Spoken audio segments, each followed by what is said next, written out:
Welcome back to the Fat Man Builds workshop. This is a quick video about my French cleat wool. After I did the workshop tour video, I said I'd do something about this wool. So this is just to run through how I did my wool and how I laid it out, a bit about the holders I've made, the system I've kind of come up with. There are loads of videos. You can just Google French cleat layout, French cleat setup, and there's loads of videos about how to do it and how to work out the angle. This is not so detailed. This is just how did I do it, how did I lay it out, and the holders that I've built. So mine is built of 9 cleats fixed to the wall, and the cleats are just bits of wood with a 45-degree angle on the side, fixed that way to the wall. Then your holder has the same 45-degree bit of timber, and it just interlocks. Obviously, you know that already. The spacing of mine is about 6.5 centimeters between the cleats, and each cleat is 6.5 centimeters tall, whatever that is in inches, a few inches. Let's have a look. 2.5 inches. In fact, I think I spaced it off 2.5 inches. I did. About 6.5 centimeters.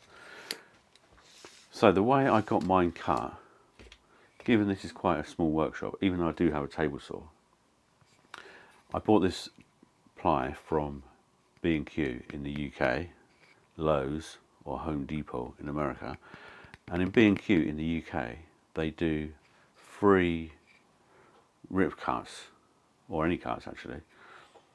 So I got them to cut twice the width.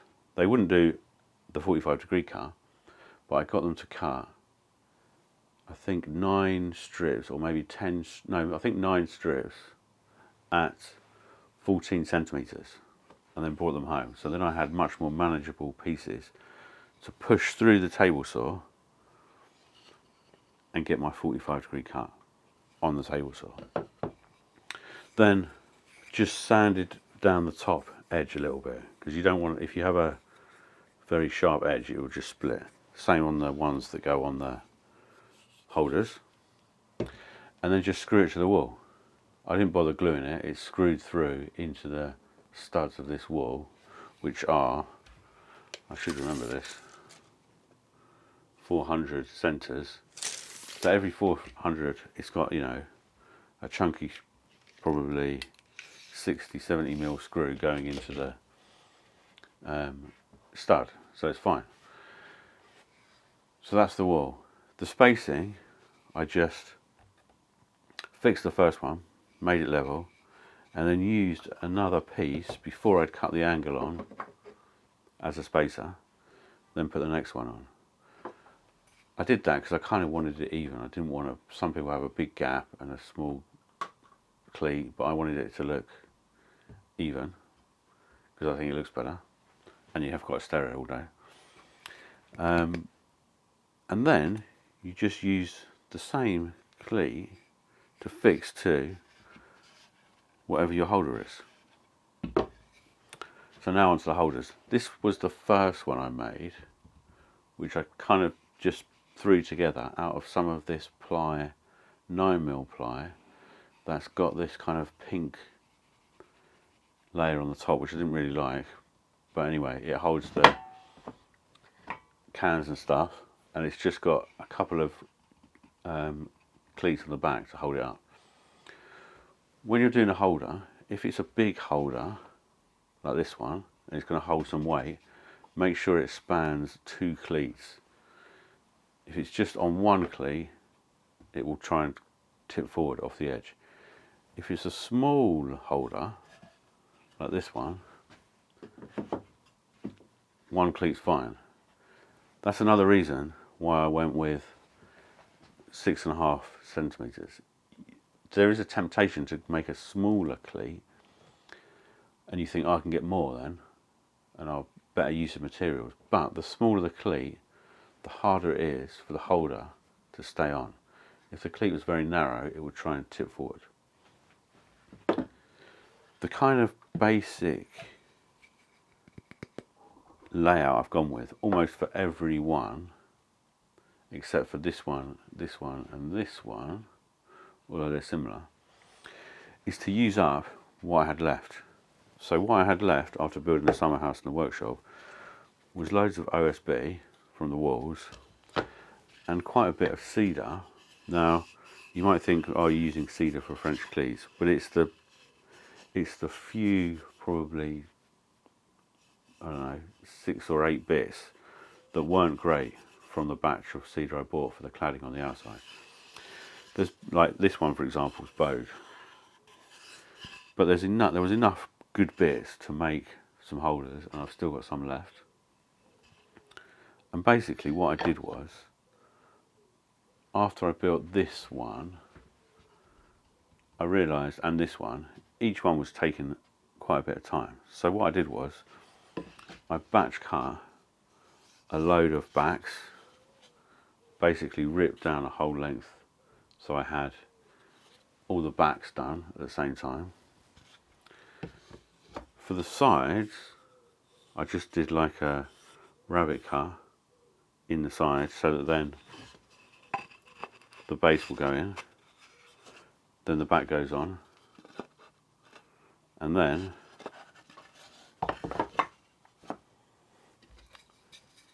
the cleat goes on the back, screwed and glued together. And pretty much every cleat I've got is some variation of that. So that's one just basic, the most basic one, which just goes on there, obviously. Holder, cup of coffee, tape, a different type of tape. Then, same thing, but with something to raise it up. Holes drilled through is the screwdriver one.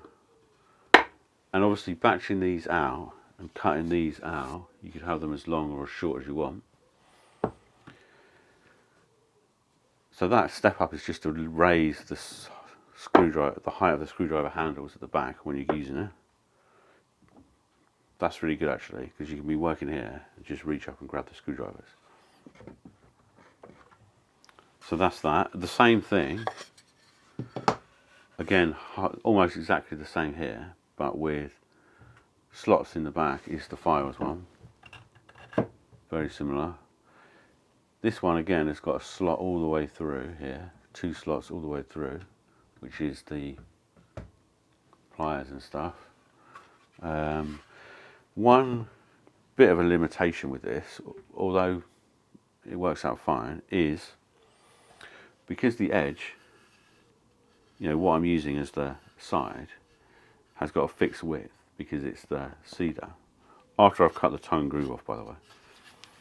It means if you want something coming out a bit further, it's limited. So what I did was just make a bit of an angle, just to make it a bit nicer looking. I did that here as well on the sander one. That one is just for squares, which works quite nicely.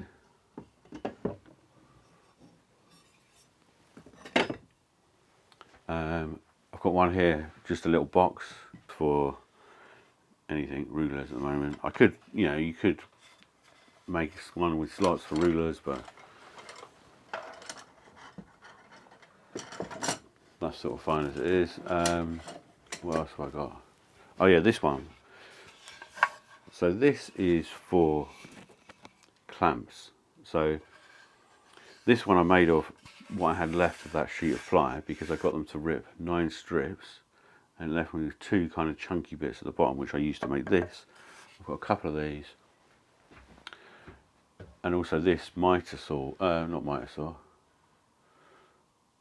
circular saw holder, which is the same thing, a rabbit cut OSB at the back, but with a slot cut in, so the saw sits in.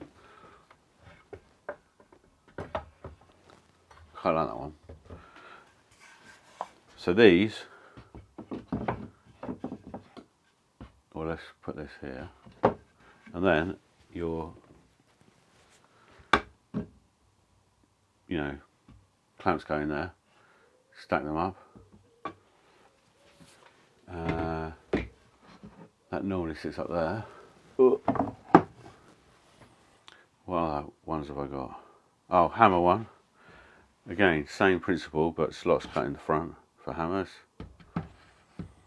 This is actually the second one I made, which has just got a little box in for commonly used drill bits and drills, and then the two drills just sit on top. Then what else? Oh yeah, you can make anything, little things like that, just for a hook. You can make little bits of wood or something. You put it in above and it locks it. So this one I used to hang a microphone that way, and I don't want it coming out. So you put a little lock in there, stops it coming out. What else? Another little use, you can just put any hooks on it and it hooks fine. What else?